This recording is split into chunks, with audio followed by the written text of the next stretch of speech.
Jonas Knox, Fox Sports Radio. By the way, be sure to check out the Fox Sports Radio YouTube channel. There's a ton of great videos from many of our Fox Sports Radio shows. Search Fox Sports Radio on YouTube. You see a whole bunch of video highlights from our shows. And be sure to subscribe so you always have instant access to our Fox Sports Radio videos on YouTube. But right now, we turn it over to Isaac Lowenkron for some breaking news. Breaking news from Fox Sports. My fellow Americans, our long national nightmare is over. Here is NFL Chief Football Administrative Officer Dawn Aponte. With the 144th pick in the 2025 NFL Draft, the Cleveland Browns select Shedeur Sanders, quarterback, Colorado. Listen to the reaction. Couple of notes. The Browns obtained that pick in a trade from the Seattle Seahawks, one pick before the Eagles were supposed to pick. Another note, the Cleveland quarterback room now consists of Kenny Pickett, Joe Flacco, Dylan Gabriel, and Sanders. Jonas, back to you. You know what's amazing about this is that people are now going to still be hung up on the, well, he was 144 overall, and it's the fifth. I can't believe he dropped to the fifth round. If you took away numbers out of all this, like if you took away all just numbers out, and you said, hey, Shedeur Sanders is going to end up with the Cleveland Browns, like they were one of the favorites. Like that was one of the favorites that he was going to land with. If you looked at all the teams that were rumored to be in the hunt for Shedeur Sanders, like, hey, a team to get drafted by, there was this, option you had on DraftKings. Day of the draft. By the way, this is day of the draft. On DraftKings, player drafted by. Shedeur Sanders to be drafted by. The Steelers were the favorite at minus 150. The Browns were next at plus 340.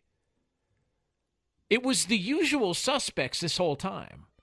But the problem is people are going to get caught up on the number and go, well, they took Dylan Gabriel last night. They took him.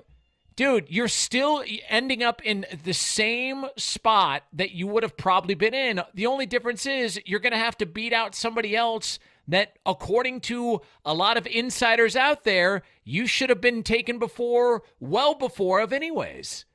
He's still so this doesn't change anything. It just makes his price tag a little bit cheaper. It makes him a little bit more expendable because he's a fifth-round pick. But ultimately, he's in the spot that a lot of people projected him to be. It's why the betting odds were what they were. Cleveland was always in the discussion leading up to the draft. There was talks, man, did they go with him at number 2? And then they trade back to, well, what about top of the second round? What about... And yeah, they passed on him 6 times over, but he ended up in the place that a lot of people predicted he was going to end up. See, you can't get caught up in the numbers. Like, for example, if you're at a great sporting event, I mean, like one of the great sporting events of all time, and just think about what was the best sporting event you were at. I mean, it could be anything. If you were at Game 7 of a World Series, if you were at Game 7 of a Stanley Cup, a Super Bowl, like one of the that people look back on and go, man, what a great event that was. If you're sitting in the front row and somebody else is sitting standing or at standing room only because there was no seats available, so you got front row and standing room only. If you were both at the same event, after the fact, it doesn't matter. Hey, were you at that game that so-and-so won? Like, were you at that Super Bowl? Were you at that Game 7? Yeah. Where's your seats? Dude, standing room only. Mine were front row. Sweet. We both saw it. It's the same thing.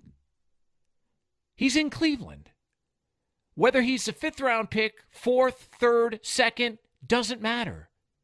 He's in the same place that a lot of people thought he was going to be. And he'll have to compete with Dylan Gabriel, but that's fine. Best man wins. Kenny Pickett will be there. Joe Flacco's going to be there. So, like, I mean, I look at it and I go, all right, so he ended up with it. If it was some, if the Chiefs took him, okay. All right. There's clearly, it's going to be a while. The Bills, going to be a while. The Bengals, all right, and maybe not at all. But he ended up in the same place. It's just a different number. A lot of people thought he'd be sitting front row and said it's standing room only. Still the same place. So I look at this whole thing and I go, man, I know that people want to get caught up in the outrage of it, and he should have been here and he should have been there. But there is a valuable lesson in all this. And Shedeur Sanders going in the 5th round as opposed to in the top 20 like a lot of people had him, there is a valuable lesson in all this. That sometimes it is okay to acknowledge this is going to be tough.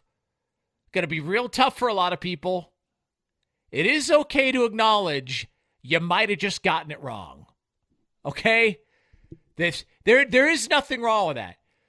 The problem is people get so committed to their beliefs and their opinions that they refuse to take in additional information. Refuse. I've told this story before. I once went 1-17 on a Super Bowl. You're probably asking yourself, how the hell do you go 1-17? Well, it's real easy. It was the Seahawks-Broncos Super Bowl. I thought for sure Denver was going to win the game, so I placed a bet on Denver. I lost. And then while the game was going on, I continued to double down and live bet it. Over and over and over and over again. Different spread, still bet it. Different Broncos on the money line. Give up a safety, kick return touchdown. They'll come back and win this game. I couldn't get it through my mind that, maybe you're just wrong. Maybe your read on this was just poor. You just got it wrong. Until it was too late, and I'm staring 1-17 in the eyes in one game because I refused to just acknowledge the fact that I butchered the pick. That I was dead wrong about the whole thing. And when you see the reaction, Mel Kiper looked like he was going to vanish at one point. He was so hot and bothered by the fact that Shedeur was unavailable. It looked like somebody had jumper cables attached to his balls, and they were starting a monster truck every time his mic was turned on. He couldn't get over it. He's number 20 on my board. Okay. Might have gotten it wrong. And when information continued to come in, people just went, no, so-and-so got this wrong and so-and-so got that wrong and they took this player over him and they shouldn't have taken him and they should have. Or you could just raise your hand and say, I kind of screwed that one up. That was on me. That was on me. So now that we're here and the wait is over and Shedeur ends up in Cleveland, I just hope, I really do hope that for the sake of people out there, that this is a learning lesson. All right, I learned my lesson a long-ass time ago. It was in that Super Bowl. That sometimes you just don't have the answers. Even when the answers are being given to you and you still think you have them, you don't. It's stubbornness, whatever you want to call it.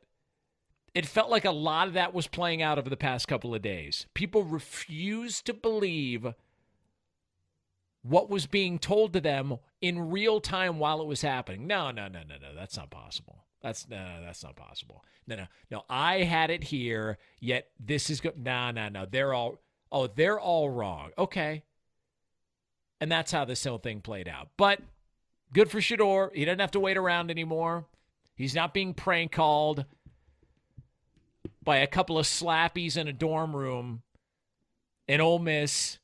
And now he ends up with the Cleveland Browns, a team a lot of people thought he was going to end up with anyways. It's just a little bit farther back. He thought he was going to be front row. Yeah, you're just a little bit farther back in the same stadium. But you're still at the event. You're still at the game. And now you just go out there and do what you do. And if he's as good as they've all told us he is, he'll compete. He'll beat out Dylan Gabriel. And maybe he'll get a shot if Joe Flacco goes down or Kenny Pickett isn't delivering. Same spot, just a little farther back.